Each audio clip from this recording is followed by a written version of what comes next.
Hello everyone, it's Jeff. It's Monday, December 4th, as I make this video, and it's beginning to look a lot like Christmas around here. Of course, it's like 65 degrees out here in Chicago, and that's really, really abnormal for this time of year. But the tree is up, the lights are out, and now it's time to start the shopping. That's going to be fun. And of course, I've got my favorite shirt for that kind of activity. So, yeah. I love Christmas. I didn't used to love Christmas, but since I got with my wife and had her love of Christmas rub off on me year after year, it's become something that I look forward to now. But it didn't always used to be that way. But now it's a thing that I want to give her and the kids too, of course, a good Christmas every year. So I'm hoping to be able to do that. I'm going to try very hard to do that. For the past week, I've been watching a lot of videos. I've been seeing what a lot of you all out there in the VC have been up to, and I've been contemplating a few things. One is I've been enjoying Andrew's series, his Top 100 Albums series. His channel is Tales from the Crate. If any of you haven't watched it or haven't checked out his channel, please do. I've been wanting to try to do a list of my own top 100 albums, but I don't know if I'm gonna, for a couple reasons. First being, there would certainly be a percentage of albums that I would want to put on my list that I don't own on vinyl. I probably have some of them on CD, which I don't think would be a big deal if I held up a little CD instead of a big album. But there's probably even some that I don't even own in any format. And if I limited myself to just vinyl records, LPs, I think I would probably end up repeating myself too much. I would probably, it would be tough. But I haven't completely ruled it out, so I'm still thinking about it. I don't want to be too repetitive because, I could easily put, the first 5 Allman Brothers albums. I could put all the Bowie's albums from Space Oddity to Scary Monsters. I could do so many of, which Beatles albums, which Stones albums, which I could put the entire Zeppelin catalog and Sabbath, and I just I don't know if I have enough variety in my collection to be able to do that. But I haven't, like I said, haven't ruled it out, but I'm still thinking on it. The other thing that I've been thinking about this past week, I've been watching Brad from H2 Vinyl, who's another channel you all should be checking out if you haven't already. He makes great videos, and with a lot more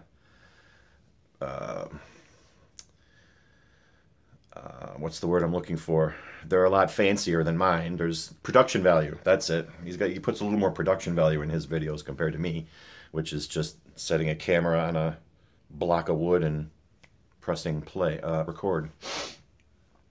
But I watched one of his videos where he talks about how he grades his vinyl and how he remembers what he has in his collection, and came up with this system of putting these little sticker emblems on the outer sleeve of his albums, which tells what he graded it at, any special info about the album, and he goes way into details that I probably wouldn't, but the overall idea seemed like a good one to me because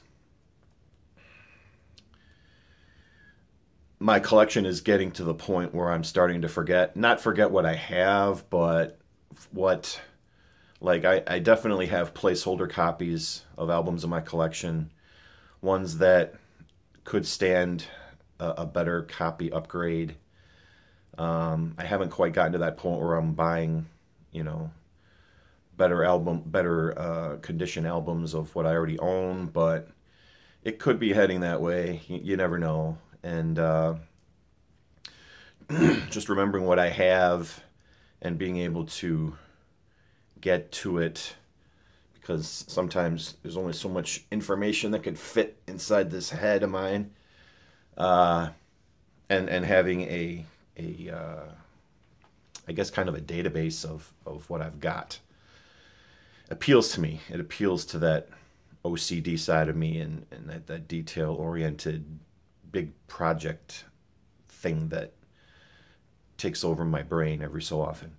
I'm a comic book collector, much more than I've ever been a record collector, and I've got like 7,500 comics. And I ended up, geez, almost 20 years ago now, I ended up building a database in Access, and I've maintained it throughout the years as I've gone through, you know, different editions of Microsoft updates, and it ended up having to get a storage unit to store them all, which is totally getting off track, but I have something that I can refer to, which is my point of what I have and what condition I have. So applying that to my record collection now, before it really balloons into something that would be unfeasible and take me years to do, which I don't want, appeals to me. So that's another thing that I've been thinking about. It's a good idea, and kind of a thing for the future, because if for some reason I ended up dropping dead, say, or something happened to me, and because my wife, you know, she's asked me, you know, what do you want me to do with your records and your stuff if you die? Just giving her an idea of what I have and what's there, and basically what kind of condition. I think I can grade albums pretty accurately after doing this, seriously collecting them for the last 5-6 years now. So having something that I can just put on the outside of the album that you can refer to easily, like I said, that appeals to me. So that's another thing I've been thinking about, and kind of going through my collection again, and, well, not again so much as the first time, and looking over what I've got could probably help me with my top 100 list. So I don't know, it could be a New Year's winter project is what I'm saying. So whatever I decide to do, or if I do decide to do anything like this, of course I will keep you posted. This past week, getting to the listening side of things as I take a drink,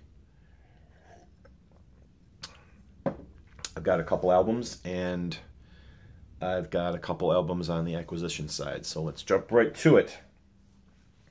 I've showed this album before. This is Another Green World by Brian Eno. This was a reissue. This was reissued this year. It was a remastered edition, half-speed remastered, and it was also a 45 RPM remastering as well, which I completely forgot when I put this on 33, and it sounded really, really, really weird. This is a great album. It's kind of where Brian Eno started edging into that ambient territory. A lot of songs on here aren't so much songs as they are pieces of ambient music. I mean, there's a few vocals on some of these tracks, But if you like that kind of music, that kind of chill, early 70s electronic music, kind of in the realm of Kraftwerk, sort of, that's what this album is like. Personally, I don't know if this needed to be remastered on 45 RPM because that made this a double album. It's originally a single.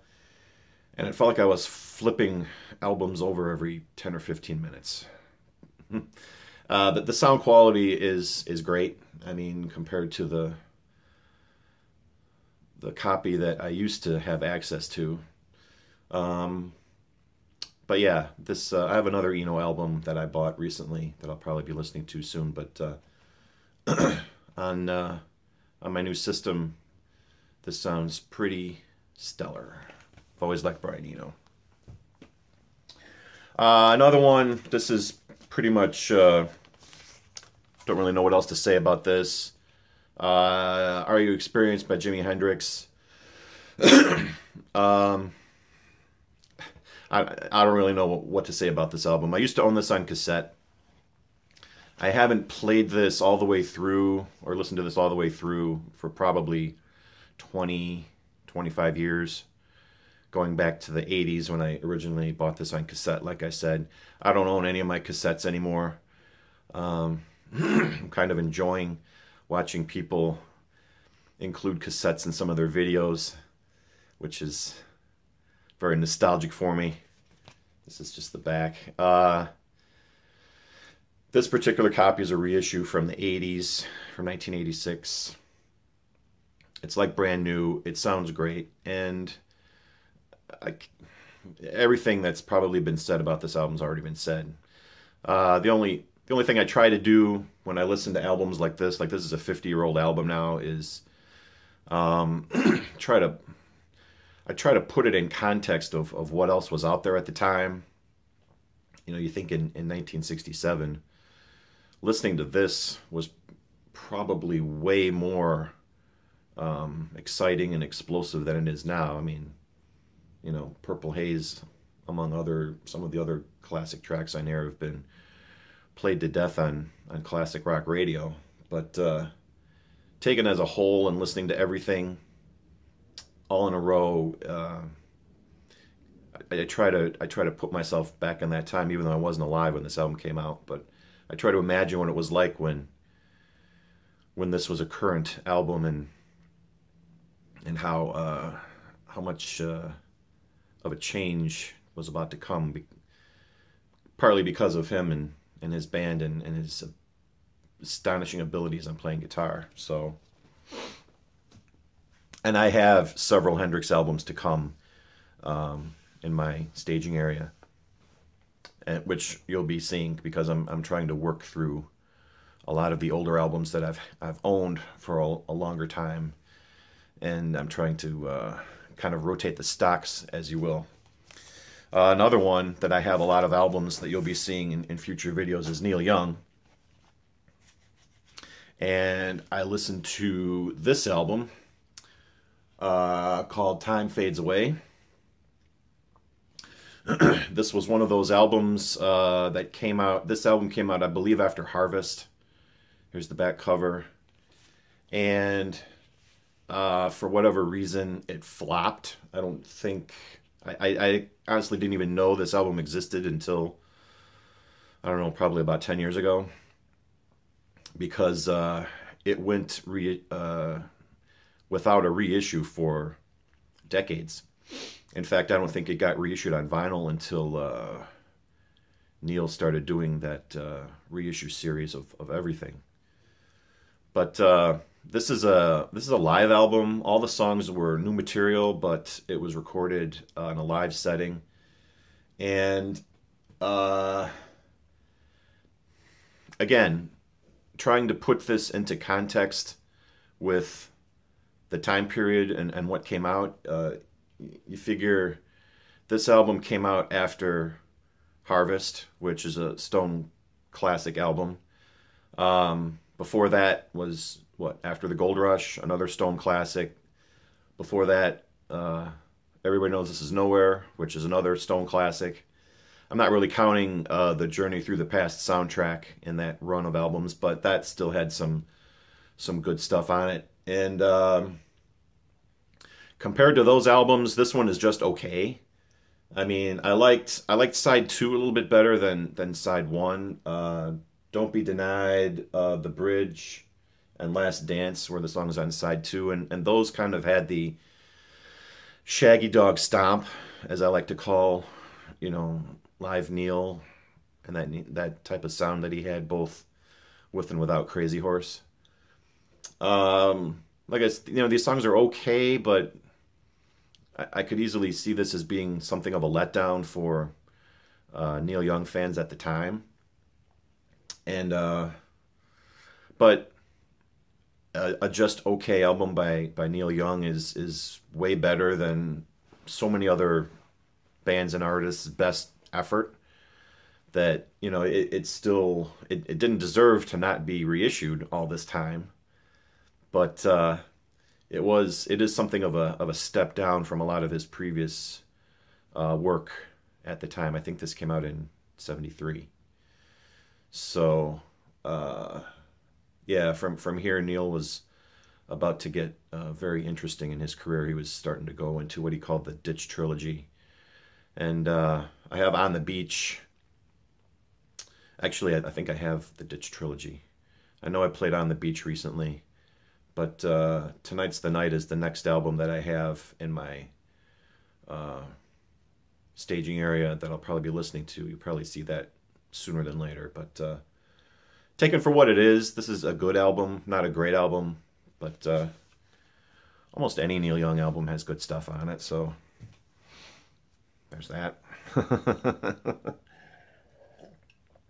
I'm still on third shift, and I woke up probably a half hour ago, 45 minutes ago, so it seems like I'm babbling a little bit more in this video. That's probably why. I had a lot of things in my head that I wanted to get out, so I feel like I'm being a little more talky than I am in other videos. That's why my mouth keeps going dry. And just like Jimmy and Neil, I have a lot of Little Feat albums. I think I have almost all of them. I think I'm only missing, I think maybe their very first one. I don't know. I'd have to check. But this is Sailing Shoes by Little Feat. I think this is actually their second actual album. There's the back cover there. Little Feat is, here's the gatefold. Little Feat is a band you'll probably be seeing a little bit more of in the future as I pull those records and listen to them. I like Little Feat. They kind of fit that same mold as, you know, like the 70s jam bands, almost. They're very, they're a little like the Allman Brothers. They have, you know, bluesy elements. They have kind of funky elements. They have definitely some rock elements. And Little Feat is kind of like good time music to me. You know, I could put a Little Feat album on and just enjoy it and not have to think quite so much about it, I guess. And there's a lot of classics on this album. Cat Fever, Willin', title track Sailing Shoes, which Robert Palmer covered to a much funkier beat on his album. Sneakin' Sally Through the Alley, which is a great album, which I think Little Feat was the backing band for, if I recall correctly. But yeah, Little Feat is just good time music, and I like it. So just giving you guys previews of records to come. You'll probably be seeing more Little Feat albums here as I'm moving along with my stock rotation of listening to things as I haven't listened to them sooner. So that's it for the what I've been listening to over the past week or so since my last video. On the acquisition side, where I work, we have just completed a long process of an audit. We spent a lot of months at work prepping for it. I work at a chemical plant, and I'm a stationary engineer, which means I run the blast furnace and the boilers that are part of the manufacturing process for the products we make. And like I said, we'd gone through a long summer and fall of preparing for corporate audit. Now that after that was done, kind of like as a little bit of a reward, the company gave us these $100 gift certificates that you could use at many different places. You could get them for whatever, almost whatever you wanted. So of course I picked my gift certificate to be from Amazon. And with that $100, I indulged in some retail therapy, which was very, very nice. Everyone should do that every so often, I think. And then ended up getting 5 albums. And 3 of those 5 albums arrived. I'm still waiting on the other 2. When they come in, I'll show you. But of the albums that did arrive, and I haven't opened any of these yet. These are all still in the shrink. This is Melissa Etheridge's for brand new album, Memphis Rock and Soul. Like I said, my wife's a big Melissa Etheridge fan, and listening to some of her stuff with her has turned me into more of a Melissa Etheridge fan, and you can see my recording setup reflected in the record. Yeah, there's the phone that I use in my setup. Like I said, there's not a lot of production values in these videos, but this is a covers album.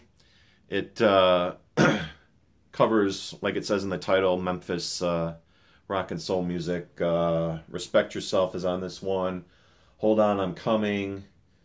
What else? Born Under a Bad Sign. I've got Dreams to Remember. So this ought to be a fun listen.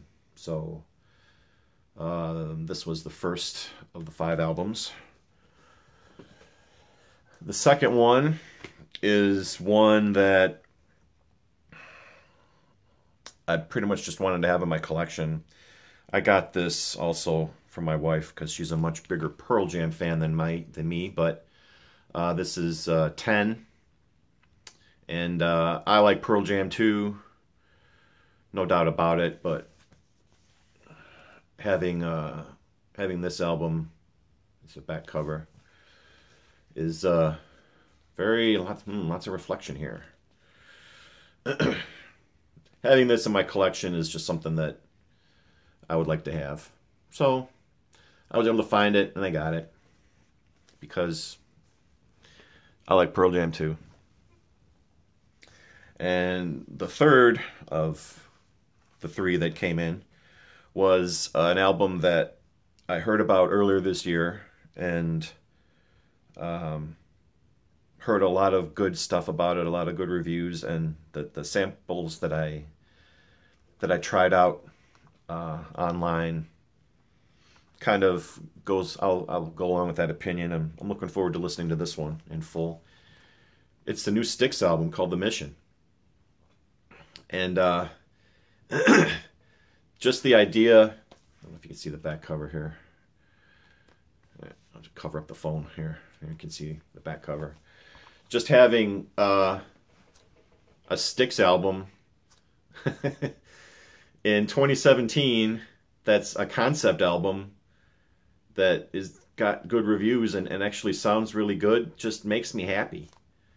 I love Styx. I have a lot of their original albums in my LP collection, and yeah, when I saw that this came out and people were saying good things about it, and I was listening to some of the tracks, I was like, oh my God, you know, Styx is pretty much like a legacy band these days, and having them come up with new material and have it not suck, really, and I'm not being mean when I say that, believe me, I love Styx.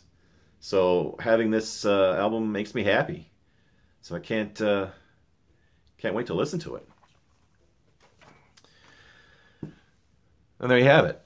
I've been babbling here for 25 minutes now. If you made it to the end, thank you. I appreciate it. And I hope those other two come in soon. I'll show them to you. And yeah, thanks for listening. Thanks for listening to me babble. And as time goes by and we get closer to Christmas, I don't know if I have some Christmas music in my collection. A lot of it's on CD, but I may just break tradition and show you some of those holiday CDs. So we'll see. But for now, peace everyone.